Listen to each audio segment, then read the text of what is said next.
नमस्कार दोस्तों, मैं आपका मित्र सर्वमित्र दोस्त रोबिन सिंह एक बार फिर आपके लिए इम्पोर्टेंट वीडियो लेकर आया हूँ। तो आज जो हम बात करने वाले हैं वो इलाहाबाद हाई कोर्ट के बारे में बात करने वाले हैं। इसमें जो ग्रुप सी की वैकेंसी आती है जिसे क्लर्क कहते हैं, एक वैकेंसी आपको इसमें स्टेनो आती है स्टेनोग्राफर की, और एक वैकेंसी इसमें ग्रुप डी की आती है 3 वैकेंसी, और एक इसमें आती है आरओ एआरओ की इलाहाबाद हाई कोर्ट में। तो ये आपको 4 वैकेंसी बहुत जल्दी देखने को मिलेंगी। इसकी संपादित तिथि जो बताऊंगा, एज बताऊंगा, इसमें पेट क्वालिफाई मांगा है या नहीं ये भी बताऊंगा, इसके अलावा कितनी वैकेंसी आएंगी एक्सपेक्टेड ये भी बता दूंगा। तो इस चैनल को सब्सक्राइब कर लें जिससे आपको केंद्र की नौकरी या राज्य की किसी भी राज्य की नौकरी के बारे में आपको सबसे पहले इस चैनल पे नोटिफिकेशन के बारे में जानकारी मिलती रहेगी। अब चलते हैं इंपॉर्टेंट वीडियो पर। इलाहाबाद हाई कोर्ट में आपको सबसे पहले ये पता होना चाहिए कि आपकी एज कितनी रहनी चाहिए। तो ये उन स्टूडेंट्स के लिए भी गुड न्यूज़ है जिनकी ओवर एज हो जाती है ज़्यादातर नौकरियों में। तो 18 से 40 इसमें जनरल की एज रहती है इलाहाबाद हाई कोर्ट के जो वैकेंसी रहती हैं, तो ये आपके लिए गुड न्यूज़ है। दूसरी बात, इसमें पैट क्वालिफाई नहीं चाहिए, इसमें पैट का कोई रोल नहीं है, इसमें आपको डायरेक्ट फॉर्म फिल करोगे और आप एग्जाम दे दोगे। 2 बात हो गई।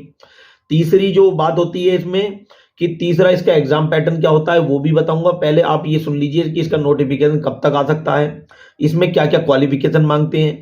तो इलाहाबाद हाई कोर्ट का जो संपादित तिथि है 27 फरवरी तक आपका उम्मीद है 27 या 26 या 25 फरवरी तक आपका नोटिफिकेशन आपको देखने को मिल जाएगा इलाहाबाद हाई कोर्ट का, जिसमें कि आपको पद मिलेंगे लगभग 3050 पद लगभग, जिसमें कि सबसे पहले चलते हैं स्टेनोग्राफर के आपके लगभग 800 पद मिलेंगे आपको। इसमें आपकी ग्रेजुएशन और ट्रिपल सी की क्वालिफिकेशन होगी। अगर आप स्टेनोग्राफर का पद भरना चाहेंगे तो आपके इसमें क्वालिफिकेशन ट्रिपल सी और 800 पद हैं लगभग। ट्रिपल सी और स्नातक की वैकेंसी आप फॉर्म फिल कर सकते हैं इसे, अगर आप फॉर्म भरना चाहेंगे। इसके बाद आता है जूनियर असिस्टेंट, मतलब क्लर्क की वैकेंसी, जो कोर्ट में क्लर्क लगते हैं उसकी वैकेंसी है लगभग 900 वैकेंसी। इसमें आपके ट्रिपल सी और 12th मांगते हैं क्लर्क की वैकेंसी के लिए, तो ये भी अच्छी जॉब है। अगर कोई भी बंदा जैसे हाई कोर्ट के थ्रू निकलेंगे, लेकिन आप भी अपने जिले के बराबर वाले कोर्टों में भी काम कर सकते हैं क्लर्क की वैकेंसी। ये भी 800-900 वैकेंसी के लगभग आपको देखने को मिलेंगी। और ड्राइवर की वैकेंसी भी है इसमें 34 वैकेंसी, जिसमें 10 प्लस 3 वर्ष का डीएल आप पे होना चाहिए। ग्रुप डी की वैकेंसी लगभग 1350 वैकेंसी है, जिसमें अलग अलग टाइप की क्वालिफिकेशन मांगेंगे, लगभग 10 तक मांगते हैं।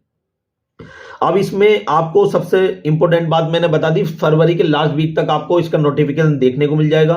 और इसका जो एग्जाम कंडक्ट कराती है वो नेशनल टेस्टिंग एजेंसी, मतलब एनटीए एग्जाम इसका कंडक्ट कराती है, आपको ये पता होना चाहिए।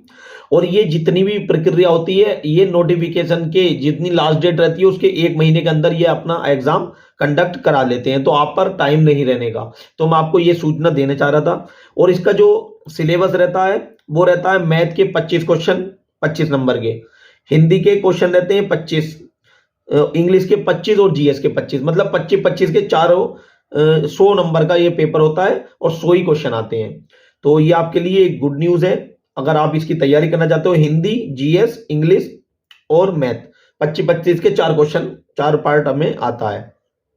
तो ये मैंने सब आपको बता दिए। दूसरी बात, अगर आचार संहिता वगैरह का कोई प्रॉब्लम हुई या मान लो चुनाव बीच में आ गए तो नोटिफिकेशन आने के बाद शायद एग्जाम ये थोड़ा डिले कर दें या फिर उससे पहले करा लें जितना एग्जाम उनका डेट होगी। तो अगर जो बच्चा सीरियस तैयारी कर रहा है तो इलाहाबाद हाई कोर्ट की ये वैकेंसी आने वाली है। इसके अलावा जैसे ही ये एग्जाम के नोटिफिकेशन आएगा इसके बाद इलाहाबाद हाई कोर्ट का आरओ एआरओ ये भी आपको बहुत जल्दी देखने को मिलेगा।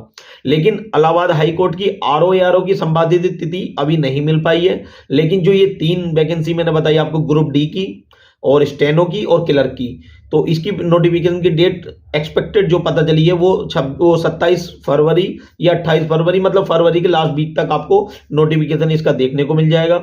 वैसे तो ये 1 महीने में एग्जाम कंडक्ट करा देती है, लेकिन अब की बार देखते हैं, चुनाव है मार्च अप्रैल में, तो उसके बाद कराए या उसके बीच में कराए, जैसे भी कराएगा वो देखते हैं। तो अगर ये वीडियो आपको अच्छी लगे तो ये सीरियस तैयारी करने वालों के लिए अच्छी वीडियो है। अगर इस चैनल को सब्सक्राइब करके जाएं, लाइक करके जाएं और शेयर करें, जिससे आने वाले समय में मैं आपको लेटेस्ट अपडेट देता रहूंगा। Thank you for watching the video.